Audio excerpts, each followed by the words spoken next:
سورہ بقرہ کی آیت نمبر 39 اور 40 پڑھیں گے۔ اعوذ باللہ من الشیطان الرجیم، بسم اللہ الرحمن الرحیم۔ والذین، اور جن لوگوں نے کفروا، کفر کیا، وکذبوا، اور جھٹلایا، بآیاتنا، ہماری آیات، اولئک،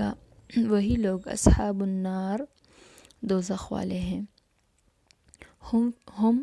وہ، فیہا، اس میں، خالدون، ہمیشہ رہیں گے۔ یا بنی اسرائیل، اے اولاد یعقوب، یا اے بنی اسرائیل، اذکروا، تم یاد کرو، نعمتی، میری نعمت، التی، جو، انعمت، میں نے بخشی یا میں نے دی، علیکم، تمہیں، وَأَوْفُوا، اور پورا کرو، بعہدی، میرا وعدہ، اوفی، میں پورا کروں گا، بعہدکم، تمہارا وعدہ، وَإِيَّايَ، اور مجھ ہی سے، فرحبون، ڈرو۔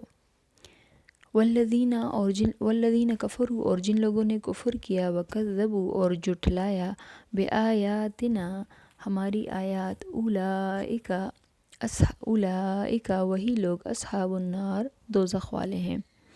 ہم فیہا،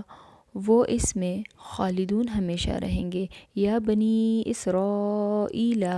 اے بنی اسرائیل، اذکروا، تم یاد کرو، نعمتی، میری نعمت کو، التی، جو، انعمت، میں نے بخشی، علیکم، تمہیں، وَأَوْفُوا، اور پورا کرو، بعہدی، میرا وعدہ، اوفی، میں پورا کروں گا، بعہدکم، تمہارا وعدہ، وَإِيَّايَ، اور مجھ ہی سے، فرحبون، ڈرو۔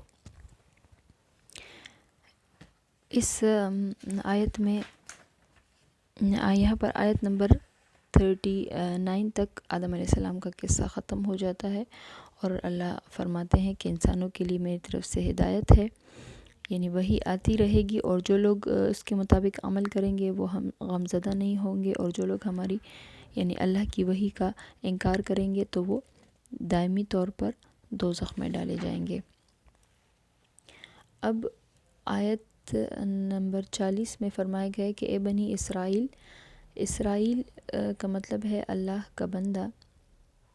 اور اسرائیل حضرت یعقوب علیہ السلام کا لقب تھا جو ان کو اللہ کی طرف سے عطا ہوا تھا، اور حضرت یعقوب علیہ السلام حضرت اسحاق علیہ السلام کے بیٹے اور حضرت ابراہیم علیہ السلام کے پوتے تھے۔ انہی کی نسل کو، یعنی یعقوب علیہ السلام کی نسل کو بنی اسرائیل کہتے ہیں۔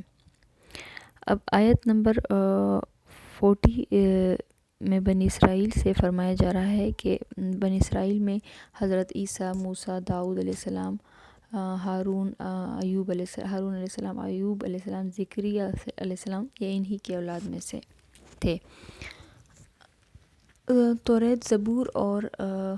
انجیل جو کتابیں تھیں وہ بنی اسرائیل پر نازل ہوئی، تو یہاں پر اللہ تعالیٰ بنی اسرائیل کو مخاطب ہو کے فرما رہے ہیں کہ یاد کرو، جو اس وقت کے یہودی تھے، بنی اسرائیل جو توریت اور زبور انجیل کے ماننے والے ہو، یاد کرو، اللہ فرماتے ہیں کہ یاد کرو میری نعمتوں کو اور میرے عہد کو پورا کرو، یعنی میری فرما برداری کرو،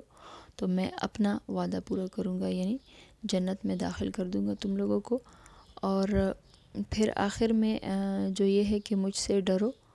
تو یہ آیت یعنی یہودی بنی اسرائیل سے فرما رہے اللہ کہ مجھ سے ڈرو،